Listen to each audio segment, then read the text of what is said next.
Oke. Sebagai pengantar, saya mulai dengan ideologi.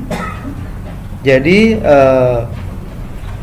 ideologi itu merupakan apa? Ideologi itu idea dan logos, ya. Idea ya berarti kan cita-cita, pemikiran, ya, hasil pemikiran. Nah, itu berarti suatu hasil dari pemikiran. Nah, kalau Pancasila hasil pemikiran siapa? Oke, Bung Karno, Bung Hatta, ya. Pancasila itu dirumuskan dalam satu lembaga yang namanya BPUPKI. Kalau Anda sudah belajar Pancasila, saya yakin Anda tahu, ya. Usulan dari berbagai tokoh, ada Bung Karno, Bung Hatta, Yamin, Supomo, ya. Tidak perlu saya ulang lah soal itu, gitu. Nah, kita masuk dulu. Pendidikan kewarganegaraan itu apa sih? Ya. Jadi kewarganegaraan seperti tadi saya katakan adalah ilmu yang membicarakan relasi antara negara dan warga negara, gitu ya. Negara hak dan kewajibannya, kemudian warga negara hak dan kewajibannya. Nah, ilmu ini sangat penting dan terpakai selama Anda hidup di dalam negara, ya. Kecuali Anda sudah berpikir untuk tidak usah ada lagi negara, kemudian masuk ke dalam anarkisme gitu ya, semua mengatur diri sendiri, ya mungkin kewarganegaraan sudah tidak perlu lagi gitu. Tapi selama ada di dalam negara, maka ilmu ini tentu akan sangat berguna, gitu ya. Kita lihat misalnya perkembangan terakhir kemarin saat ada perkembangan mantan ISIS, ya, yang keturunan Indonesia itu ingin kembali pulang dan menyatakan ingin menjadi warga negara Indonesia kembali, gitu ya. Nah, itu pilihannya tentu bagi pemerintah adalah menerima kembali dengan resiko bahwa ratusan orang itu yang di dalam kepalanya sudah banyak virus-virus terorisme itu bisa menyebarkan terorisme di sini dan bisa membuat Indonesia menjadi Irak, Syria yang baru, ya. Atau pilihannya ya tolak saja, ya. Oke, pilihan untuk menolak itu mengandung konsekuensi bahwa kita tidak lagi mempedulikan mereka yang sangat kesulitan, ya, terancam, dan juga termasuk anak-anaknya yang masih kecil-kecil itu, gitu ya. Ada pemikiran bahwa itu melanggar hak asasi manusia, gitu ya. Tetapi itu harus diambil, gitu.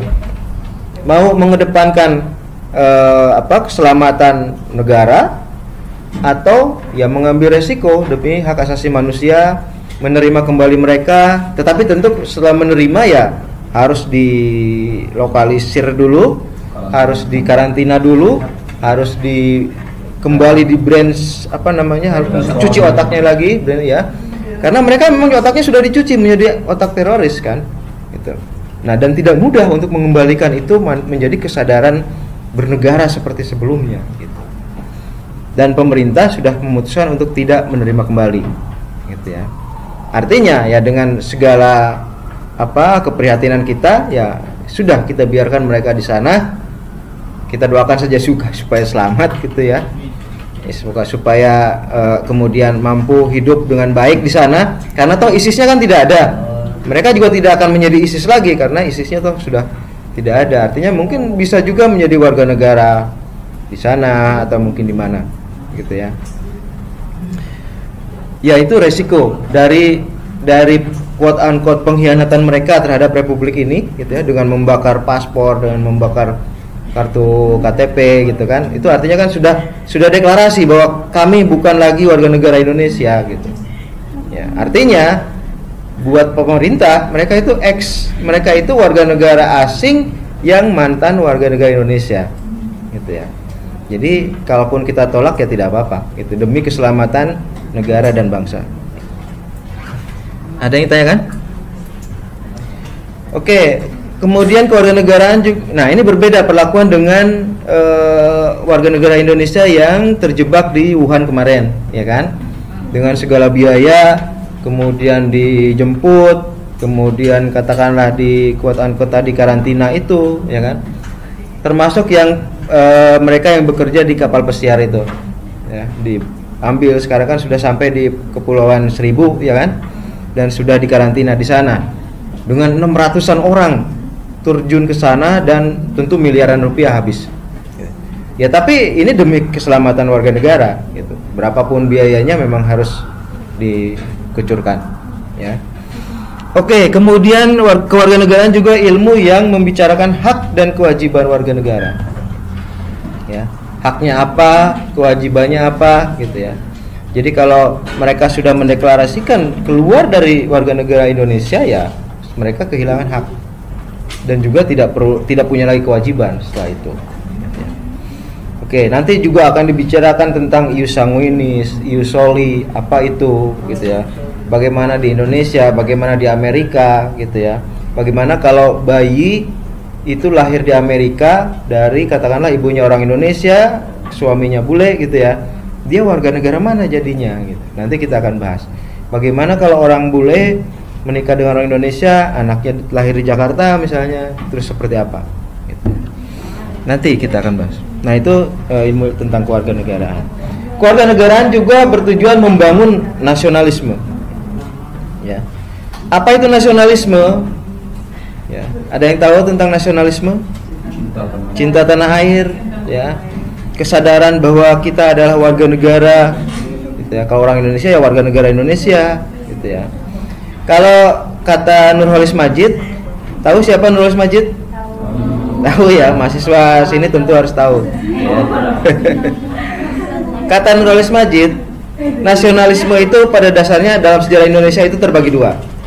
Ya, ini bisa dibaca di bukunya Indonesia Kita namanya, judul bukunya Indonesia Kita, ya. Nah, pertama adalah nasionalisme klasik dan kedua adalah nasionalisme modern. Nah, kata Cak Nur, nasionalisme klasik itu adalah nasionalisme yang ada pada orang-orang yang hidup di saat kedaerahan itu masih dominan, ya. Misalnya era perjuangan sebelum 1900. Ya, Pangeran Diponegoro itu dia berjuang untuk daerah Jawa, ya, daerahnya. Ya, Patimura, ya dia berjuang membebaskan Ambon dari kolonialisme, Maluku dari kolonialisme, gitu ya. Siapa lagi? Tuanku Imam Bonjol, daerah Sumatera Barat, gitu ya. Nah, itu nasionalisme klasik, ya. Terus kata Canur, kemudian lahir nasionalisme modern, yaitu nasionalisme yang sudah dilandasi oleh kesadaran keindonesiaan. Ya, ini nasionalisme modern, bahwa saya ini orang Indonesia. Saya memang orang Sunda, saya memang orang Jawa, saya memang orang Batak, saya memang orang Dayak, saya memang orang Papua, tapi saya orang Indonesia. Gitu ya. Itu nasionalisme modern. Kapan mulai muncul? Mulai muncul ketika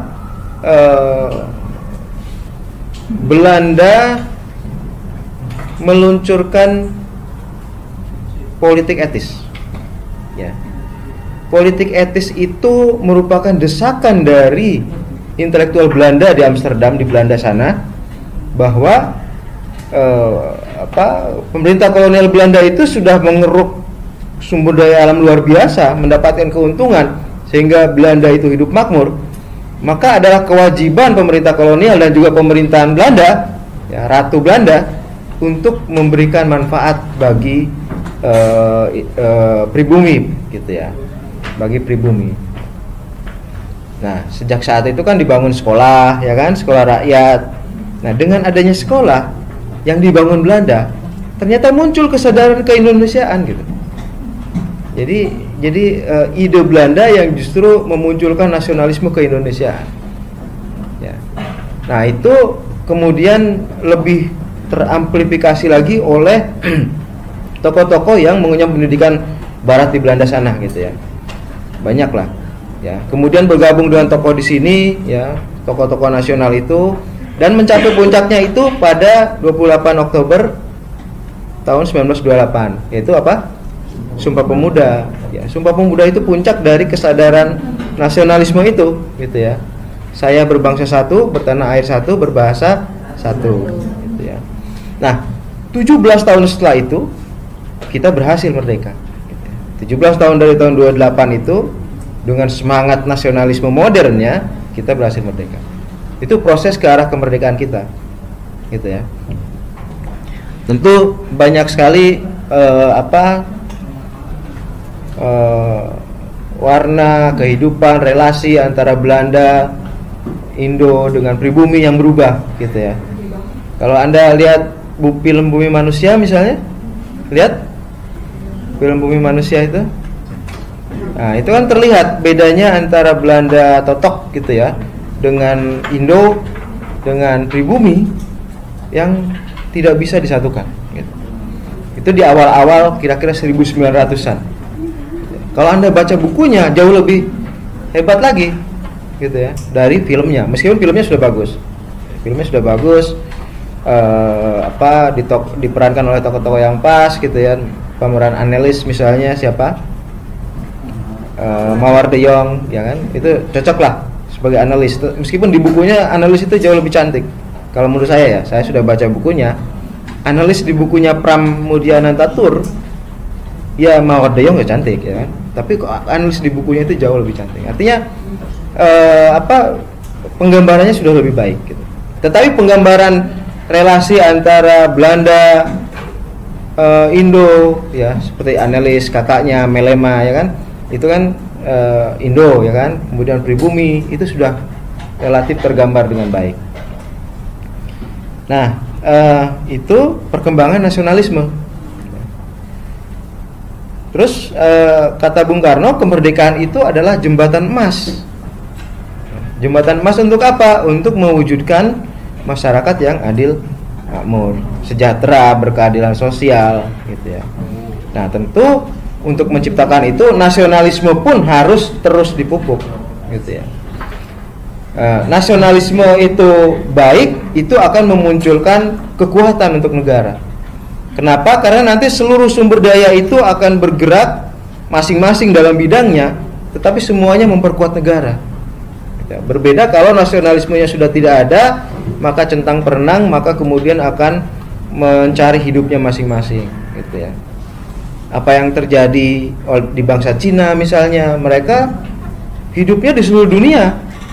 Tetapi Anda tahu, seluruh individu bangsa Cina itu menuju pada satu tujuan, kebesaran China gitu. Ya. Sehingga sekarang Cina itu mungkin sudah melewati Amerika, sudah melewati Jepang, jangan-jangan ya, mungkin sudah jadi superpower dunia gitu. Nah itu karena nasionalisme yang tinggi gitu. Dengan nasionalisme yang tinggi tentu semua akan bergerak ya.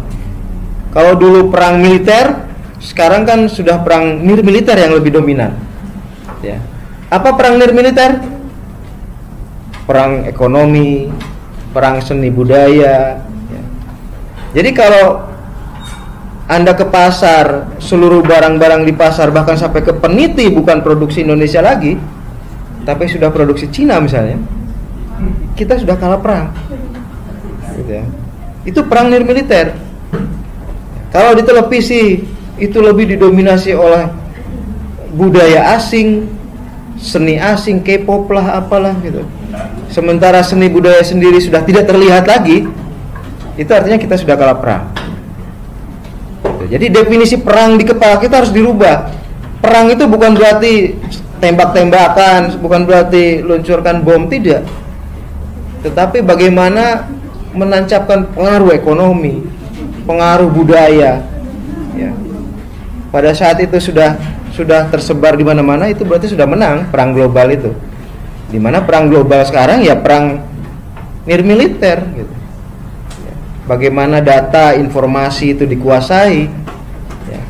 Bagaimana budaya itu kemudian lebih dicintai orang asing gitu ya. Nah itu perang nirmiliter. Sehingga sekarang kita tahu India misalnya unggul dalam software ya kan, Cina unggul dalam hardware, Indonesia nowhere ya kan? Gak di mana-mana kita unggulnya gitu. Karena kita sudah kalah perang pada dasarnya gitu. Ya. Coba software hardware sudah dikuasai orang gitu. Ya. Meskipun kalau kita mau berpikir sedikit saja, ya, dengan nasionalisme kita tentunya, kita itu punya keunggulan yang orang lain nggak punya, yaitu seni budaya. Ya. Budaya kita, bayangkan, kalau kita bisa mengkapitalisir budaya kita, maka kita bisa menjadi superpower di bidang itu, gitu ya. Coba bayangkan kalau misalnya Bali itu bisa dikloning di seluruh pulau misalnya, ya, ada pariwisata yang maju sekali di setiap pulau, karena memungkinkan, karena setiap pulau punya tempat indah, punya kebudayaan yang bagus-bagus, gitu ya. Kalau itu mau, itu bisa, gitu. Dan bayangkan dolar yang akan masuk itu luar biasa, gitu. Katakanlah kita punya 10 Bali baru lah. Bali baru artinya ada di mana? Ada di Kalimantan, ada di Jawa, pariwisata yang semaju Bali. Coba bayangkan, akan kaya raya kita, gitu ya.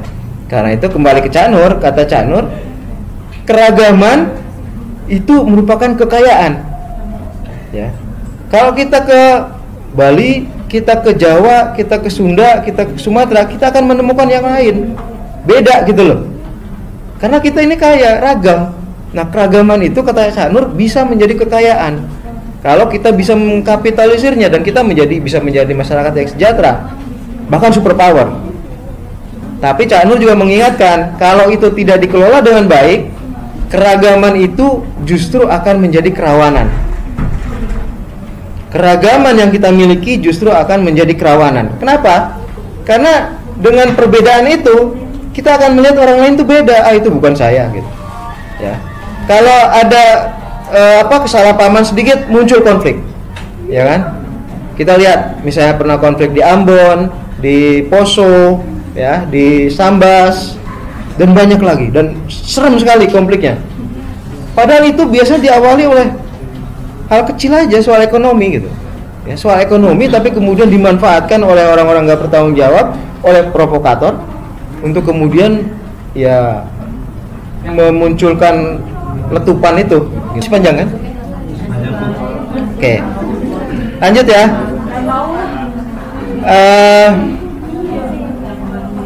Oke, ideologi sebagai pondasi kehidupan bangsa.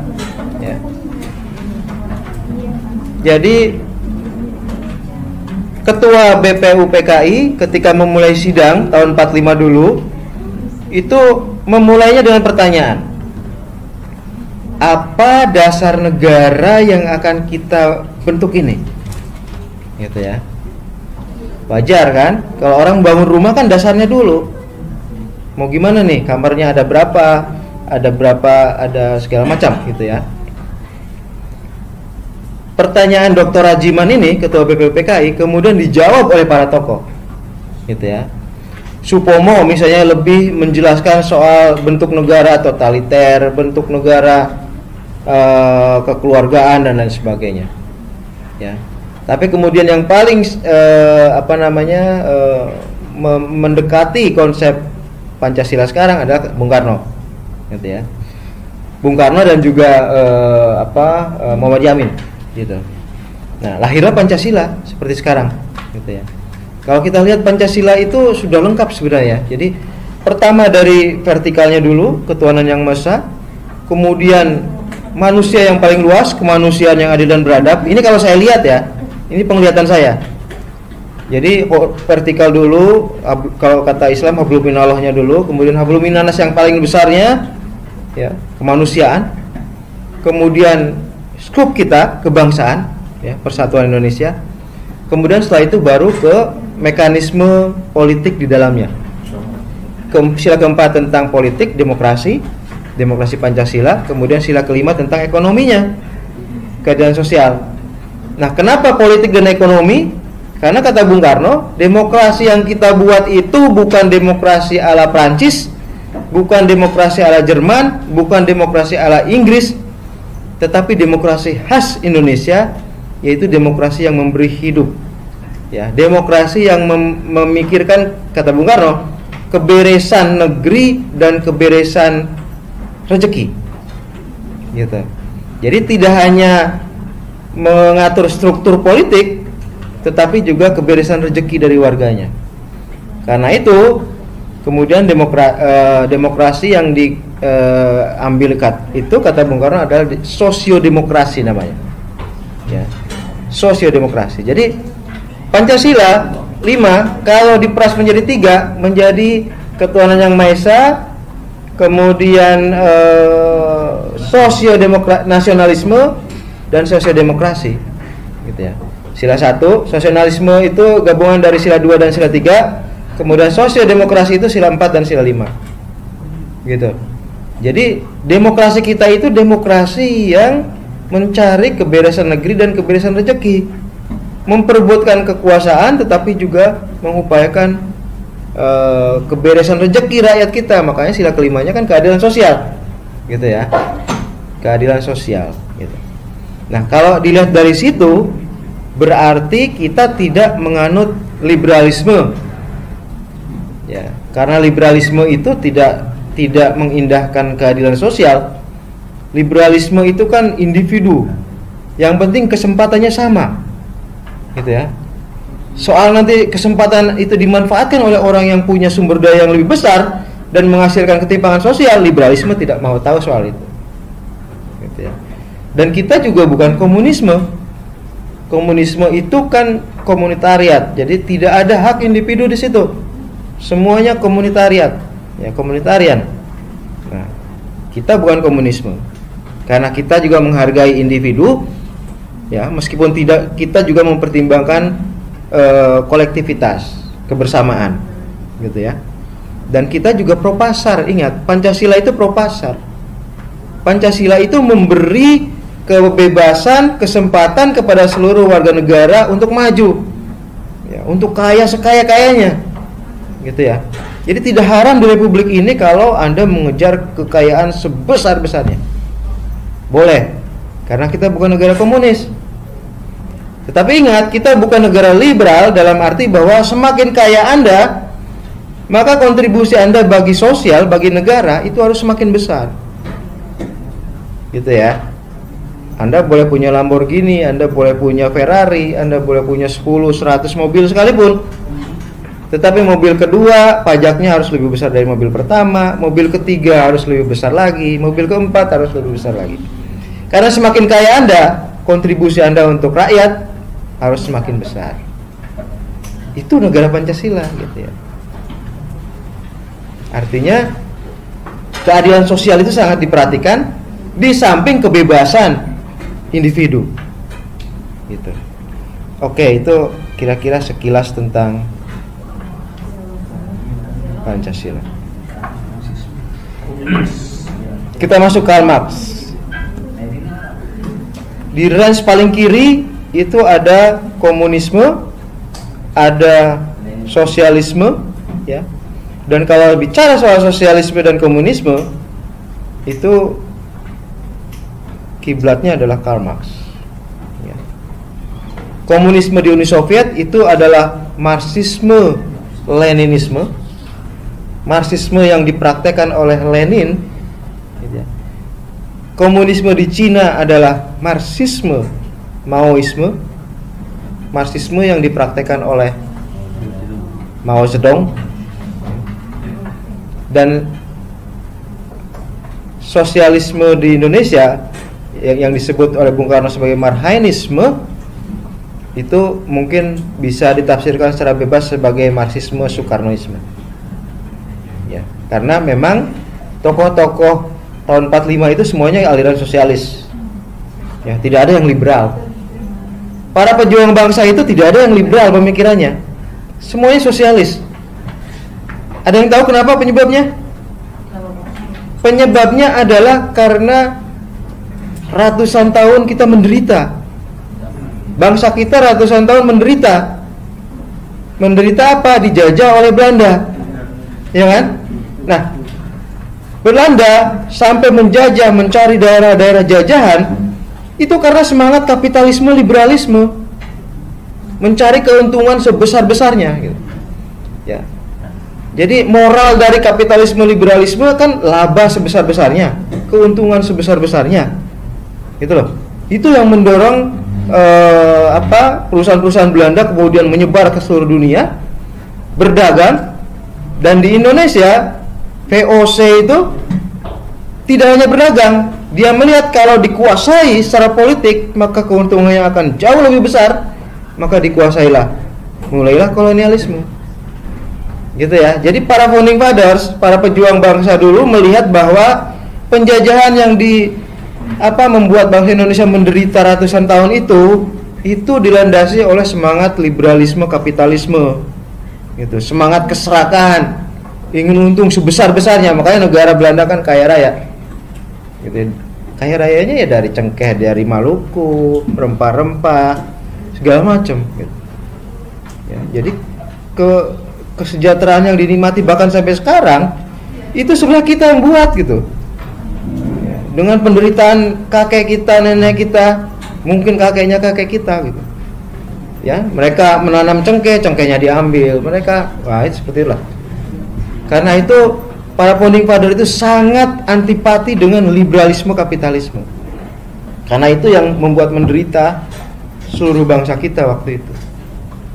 Semuanya kemudian mengikuti sosialisme.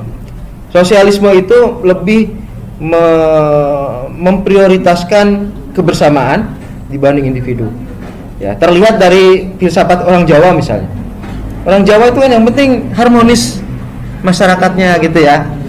Oke lah, nggak apa-apa sebagian tanah kita dipakai untuk jalan umum gitu. Yang penting harmonis saja gitu dikasih gitu. Berbeda dengan orang sekarang mungkin minta ganti ya kan. Nah itu filsafat komunitarianisme itu sebenarnya sudah ada juga di kita gitu ya. Oke. Apa awal dari pemikiran Marx ya. Jadi Marx itu berpikir bahwa di eranya dia hidup itu terdapat dua kelas, di mana satu kelas itu menghisap kelas lain ya. Satu kelas itu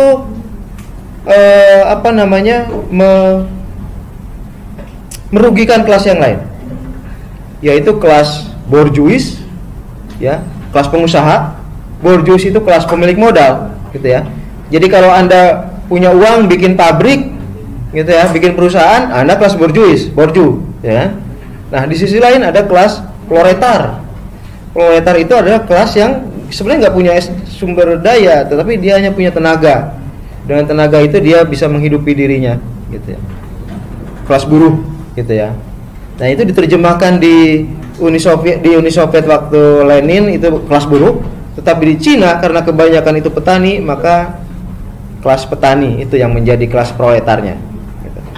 Bung Karno mengangkat nama Marhaen itu kan petani. Jadi sebenarnya Bung Karno juga ingin mengikuti Cina dengan membuat dualisme antara bourgeois dengan petani gitu ya. Nah, kata Marx, penghisapan yang dilakukan oleh bourgeois itu adalah karena si pekerja itu, si buruh itu ya, bekerja kemudian mendapatkan sesuatu yang hanya sedikit saja dibanding tenaga yang dipakai gitu. Jadi dia bekerja dari pagi sampai sore sampai malam, harusnya dia misalnya mendapatkan sehari 500.000, tapi pada faktanya dia hanya dikasih oleh pemilik modal itu 100.000 gitu ya. Dengan 100.000 dia bisa beli makanan, dia bisa beli pakaian buat anak istrinya gitulah, segala macam lah. Tetapi tidak lebih dari itu gitu. Yang 400 itu diambil oleh orang yang kata Marx itu tidak bekerja, tidak ngapa-ngapain gitu loh. Dia ngambil 400.000. Dan setiap hari terus begitu sehingga si pengusaha itu semakin kaya ya. Kalau bahasa kita sekarang jadi konglomerat gitu ya. Tapi si buruh kok bertahun-tahun, berpuluh-puluh tahun ya jadi buruh aja gitu. Tidak pernah berubah hidupnya gitu ya. Oke, pemikir selanjutnya tentang ideologi itu adalah Antonio Gramsci. Bagi Gramsci, ideologi tidak hanya tumbuh dan bekerja dalam kelas buruh, melainkan berlangsung di setiap aspek kehidupan. Jadi kalau kata Marx itu ideologi itu muncul di antara kelas buruh dan kelas pemilik modal atau bourgeois, Maka bagi Gramsci ya di seluruh aspek kehidupan gitu. Sebuah kelompok menjadi hegemonik bagi Gramsci bila mana kelompok tersebut mengartikulasikan kepentingan-kepentingan sektoralnya gitu, sebagai kepentingan umum, lalu merealisasikannya dalam kepentingan moral dan politik kelompok apapun gitu. Titik awal gagasan hegemoni adalah bahwa sebuah kelompok menyelenggarakan kekuasaan terhadap kelompok lain yang kemudian menjadi subordinat dari melalui suatu persuasi. Ya. Nah, dengan hegemoni, rekonstruksi tatanan sosial tidak harus selalu diatur dengan peraturan negara atau sanksi, melainkan diatur oleh setiap individu sendiri. Dengan kata lain, rekonstruksi tatanan sosial dijalankan melalui praktek hidup masyarakat sipil. Bagi Gramsci, ideologi tidak sekedar alat negara, melainkan beroperasi dan diproduksi di dalam masyarakat sipil. Intelektual merupakan konstruktor dan konduktor utama ideologi. Pemimpin non-pemerintah memegang otoritas budaya, perannya tidak kecil. Ideologi meliputi norma-norma moral, budaya, dan pemahaman yang disebarkan melalui media massa dan para pekerja-pekerja profesional. Misi intelektual, menurut Gramsci, memodifikasi ideologi sesuai dengan kebutuhan waktu. Oke, pemikir ideologi selanjutnya adalah Terry Eagleton. Definisi ideologi, menurut Eagleton, mode perasaan, menilai, memahami, dan percaya yang berhubungan dengan pemeliharaan dan reproduksi kekuasaan sosial. Nah, bagi Terry Eagleton, ideologi adalah wilayah afektif. Ideologi bisa mengandung proposisi palsu atau proposisi benar. Ideologi lebih menyituasikan subjek di dalam ketimbang mendeskripsikan dunia. Nah, bentuk ideologi semacam ini menyentuh perasaan subjek dalam menempatkan diri. Disinilah Eagleton menilai ideologi bekerja lebih pada aspek estetis, bernuansa cita rasa, ya, ideologi dan bentuknya estetis sama-sama memainkan konsep imajinasi subjek. Ya. Keputusan estetis mendamaikan antara subjek dan objek, sebuah prasyarat mutlak bagi bekerjanya ideologi. Gitu. Nah, keputusan estetis tidak memaksakan konsep pada dunia, melainkan dunia yang mempengaruhi subjek, baik karena dimensi formal maupun kodrat, kapabilitas kognitif subjek. Nah, keputusan estetis ini bagi Eagleton itu menuntut universalitas, bukan sekedar respon subjek individualistik. Universalitas tersebut dijamin oleh kapasitas bersama yang dimiliki manusia. Nah, sekarang kita masuk ke dalam ideologi dan tantangannya di era digital. Apa saja tantangan yang dihadapi ideologi di era digital ini? Misalnya yang dihadapi Pancasila di era digital ini.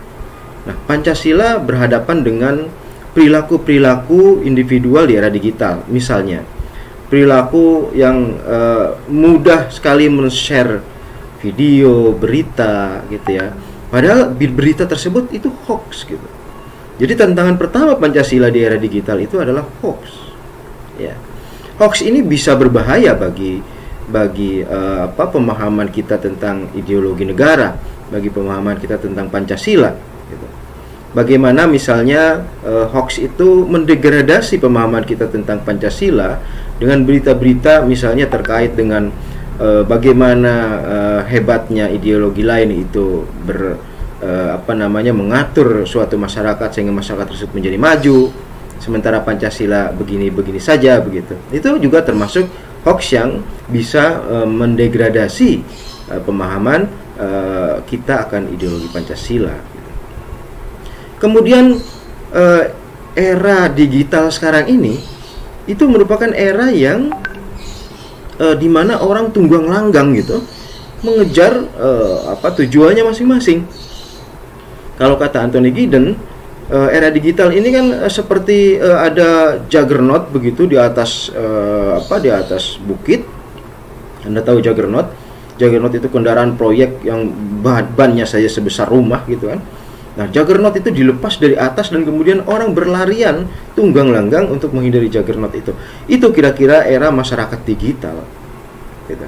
Nah, era masyarakat digital yang dengan tingkat kontestasi yang semakin tinggi, yang semua orang tunggang langgang mengejar kemenangan masing-masing, itu kemudian menjadi tantangan tersendiri buat ideologi Pancasila. Bagaimana Pancasila tetap hadir, tetap membumi di tengah era manusia yang sudah katakanlah dengan pandangan liberalisme, kapitalismenya masing-masing itu saling mengejar keuntungan masing-masing. Gitu.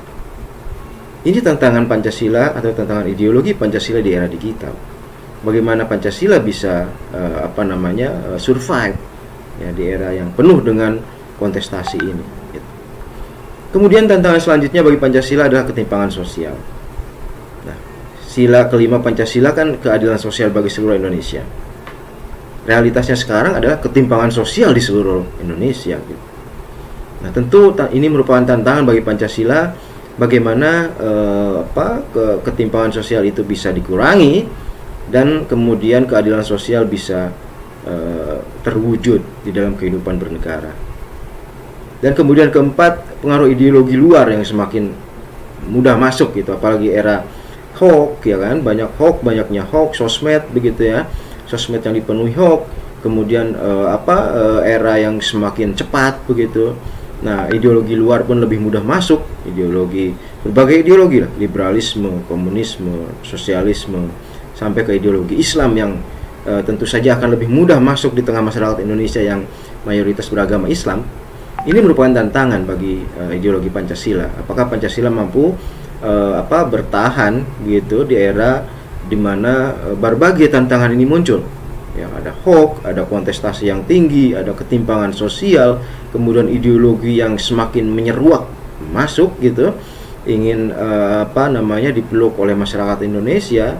Dan ini tentu sangat berbahaya sekali. Bagaimana misalnya kalau ideologi Islam itu diterima, sehingga kemudian nanti ideologi Pancasila akan dirubuhkan dan digantikan. Tentu saja dampaknya adalah konsekuensinya adalah negara Republik Indonesia yang hancur. Ya, itu sangat berbahaya gitu. Nah, inilah berbagai tantangan di era digital di mana kita sebagai warga negara Indonesia ya tentu saja memiliki kewajiban untuk mempertahankan kesatuan negara Republik Indonesia ini. Begitu. Baik, saya kira itu yang yang disampaikan untuk melengkapi penyampaian di kelas tadi. Terima kasih. Kalau Anda menganggap ini bermanfaat, maka jangan lupa like dan subscribe. Terima kasih.